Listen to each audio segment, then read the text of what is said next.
Good afternoon. My name is Tamara Cease, and I am a candidate for the Master's in Curriculum and Instruction program with McDaniel College. And this is my presentation for my LTS 502 course, Technology for Planning and Evaluation. And the title of my presentation is called A New Road to Recovery. So let's get started. Earlier this month, I had the opportunity of going in my nephew's fifth grade class to participate in kind of like a take your parent, grandparent, godparent to work day, where members of students' families are able to just come in and observe a typical day in the fifth grade classes. So I took off work to go support my nephew. And when I got to his school, the first subject of the day is science. And this particular day, the teacher wanted each student to break off in their individual groups and to look at their plant project. Their assignment basically was to plant some seeds in a pot and track the growth of their plant for the remainder of the year. And there were different steps that they had to follow that went along with their curriculum. But on this particular day, all the kids got in their groups and they had their plants, and the teacher kind of went around and just asked the group different questions. Well, not too great for my nephew's group because his plant actually died. And the teacher just started asking the group, questions. What happened to your plant? And all of a sudden, all the kids just started pointing fingers at one another. One kid said that they felt like their group didn't water their plant enough, when another student said maybe they watered it too much. Another student said that maybe their plant didn't get enough light.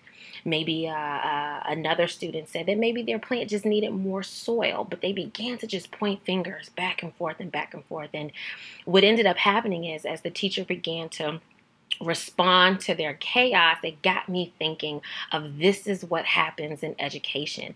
We play the blame game.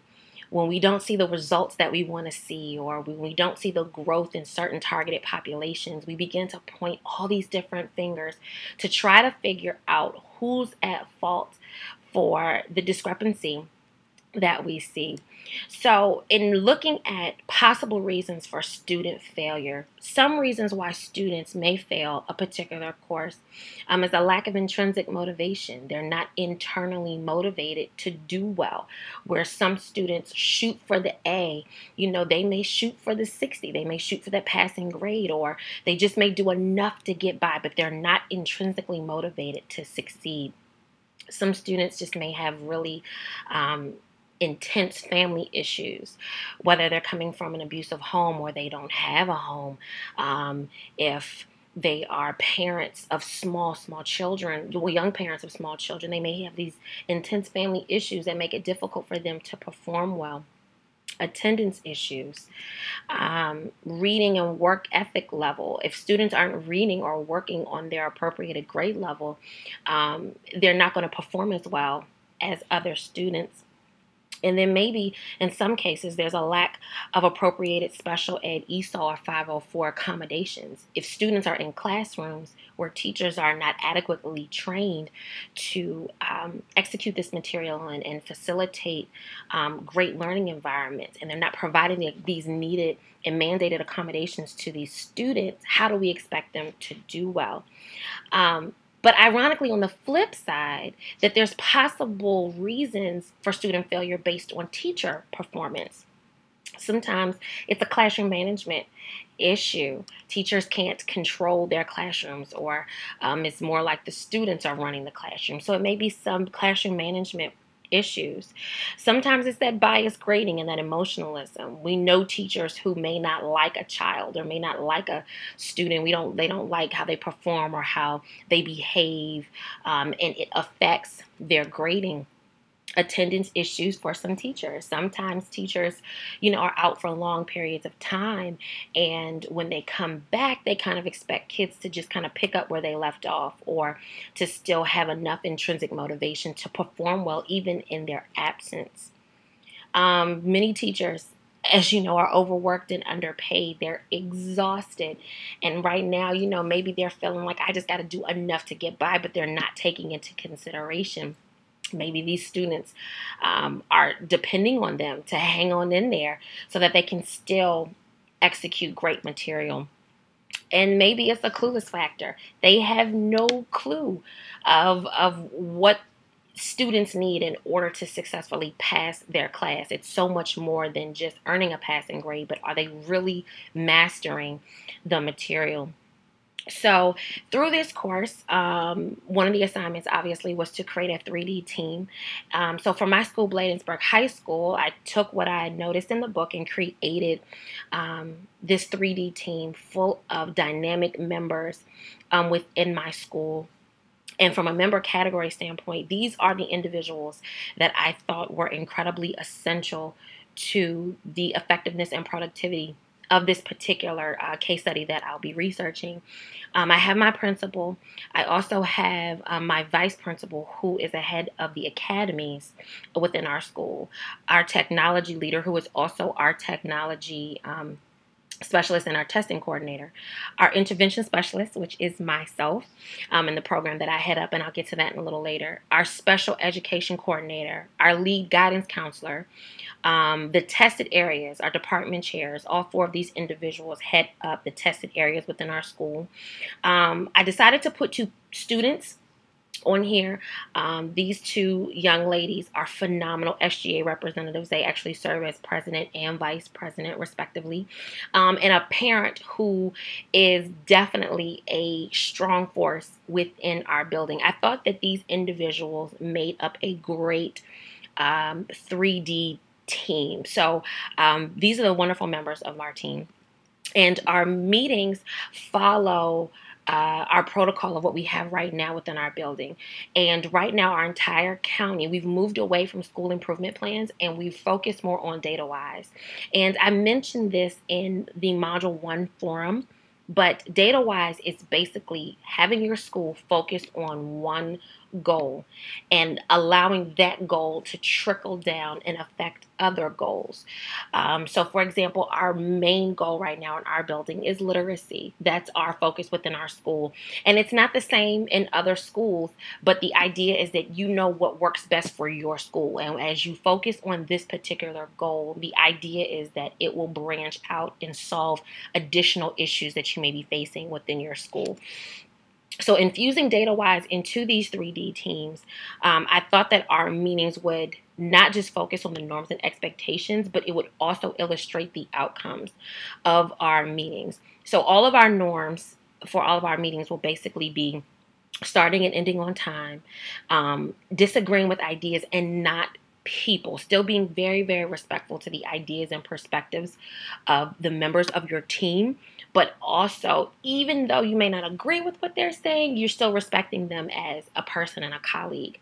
Ensuring that everyone's voice is heard, taking responsibility for your own learning, sharing best practices, but most importantly, having fun. Nobody wants to be in dry, boring, ineffective meetings, so we really encourage that have fun aspect. The outcomes obviously will vary with each meeting.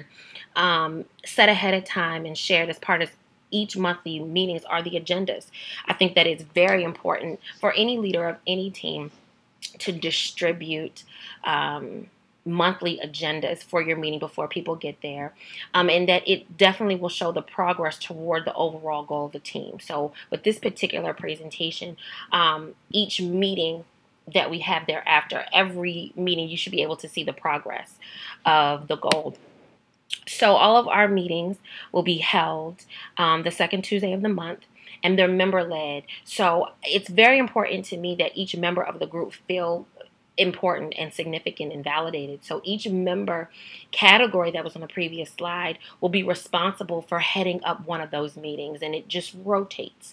And each team member or each category can come in there and have a different theme for the monthly meeting, but this way each individual knows that they have something to contribute, and what they're contributing is their area of expertise. we remain in a stance of inquiry. I think that it is pivotal that we ask questions and that we share questions, and we're not so, I know the answer to this, or I'm so intelligent, I'm so smart that I can't ask a question to seek further guidance. I think remaining in a stance of inquiry is incredibly vital to the success and development of our 3D team. And most importantly, being flexible to change, but always focused on student achievement. Things are not going to pan out the way that we want them to the first time around. So I think that our group being flexible to change will definitely create a sense of unity. We're just able to just kind of go with the flow, but also know, if the flow's not working, we may have to change some things up. So our 3D team focus for the year are two main goals. The first one is providing effective intervention strategies to decrease the percentage of ninth graders for grade level promotion. And secondly, to increase teacher awareness of the failure rate and opportunities to assist students in various credit and quarter options. Many teachers do not know what our failure rate is. And it kind of piggybacks on the first point that many of them do not know the percentage of ninth grade students who are still struggling for grade level promotion. So the first thing that that we did, obviously, is that we looked at data. It was important for us to look at data. And in this particular data review, it was, like I said, remaining in a stance of inquiry. But there's three things that we did. We examined our target, formulated questions, and we shared with the team the questions that we formulated. So in our data that we have, these are some questions that popped up from the data that we examined. How many of these students are special ed ESOL in 504? What was the student to teacher attendance ratios? What did that look like? When we examined all of our ninth grade repeaters, we wanted to see how many of these students didn't have great attendance percentages, and then also how many of our teachers that were assigned to these particular students, did they have great attendance? How many points did these students need to pass? Many of these students, and we targeted 144, needed anywhere from 3 points to pass to 219. So we looked at the point system of students that needed to pass. We also looked and had questions regarding how many opportunities were extended to these students in order to recover this particular grade for English 9. Is this the first time that we're actually looking at this ninth grade repeater data to see how many points these kids needed to pass, and then what intervention strategies or opportunities were afforded to them?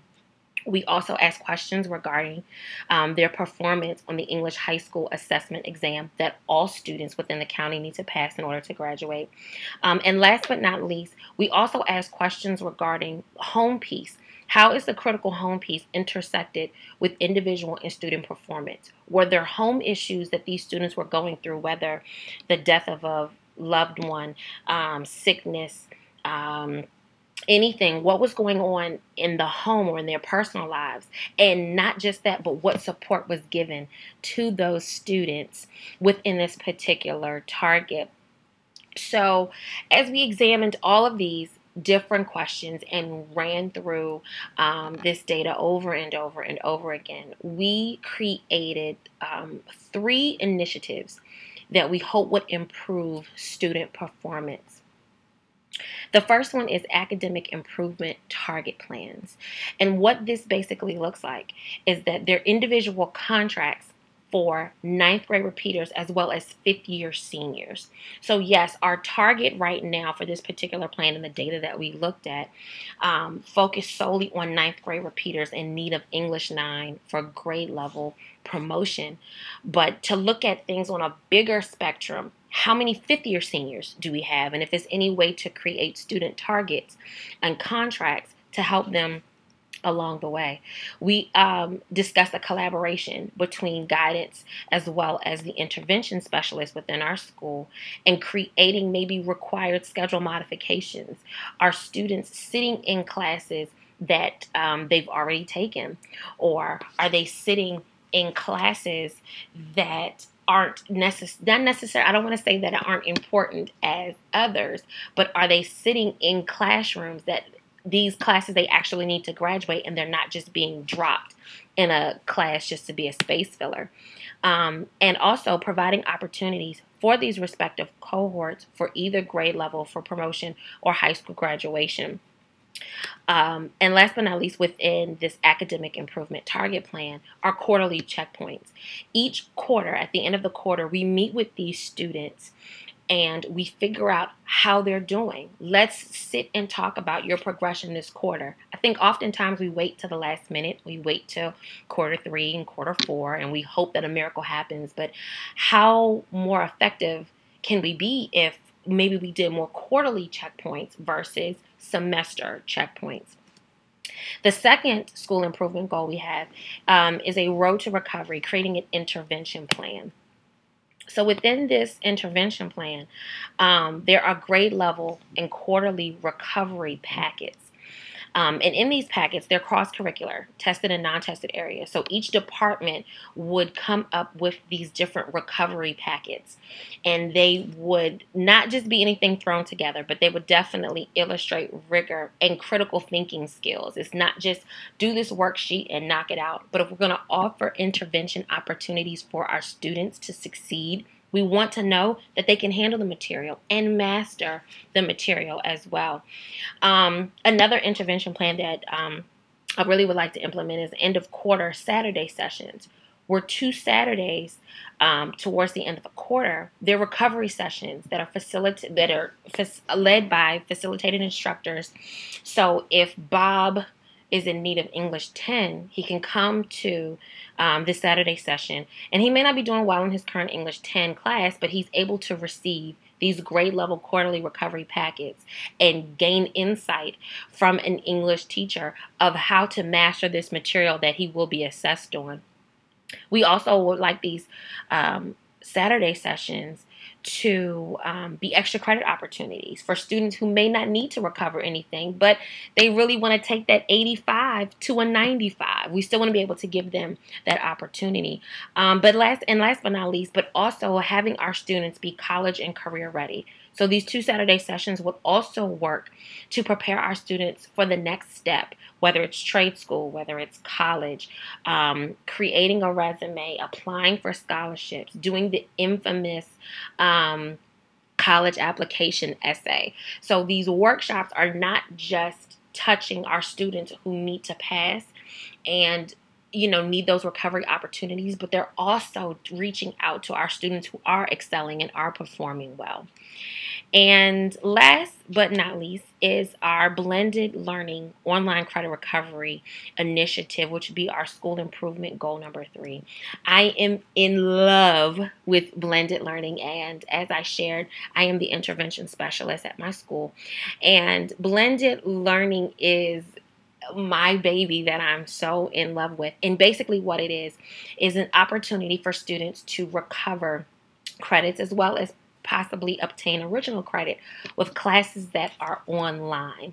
And the blended learning piece is so important because it doesn't remove the actual classroom teacher.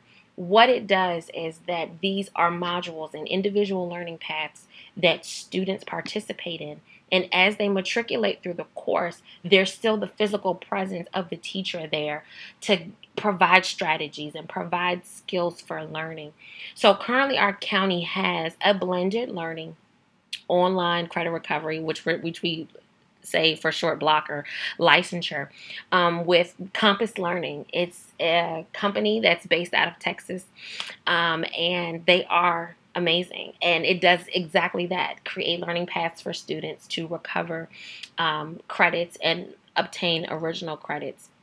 So in my perfect world, as the year progresses with Bladensburg next year, we will be able to infiltrate Compass into the master schedule. So by creating Compass Learning courses or just a Compass Learning block within the schedule or a blended learning block within the schedule, teachers are able to infiltrate the material Compass Learning into their classrooms. So in the event that Miss Williams, for example, is going to be out on maternity leave for 2-3 months, her students are able to obtain a username and a password and the assigned material that still goes along with her curriculum for the year. They're still receiving adequate instruction. They are still being able to be assessed with this material, but that way they're still learning something and not just buying time with a long-term sub. So that is the end of my presentation. I'm really excited to see how it blossoms, not just throughout this course, but throughout the year. So thank you so much for your time, and I look forward for a great grade. Have a great day.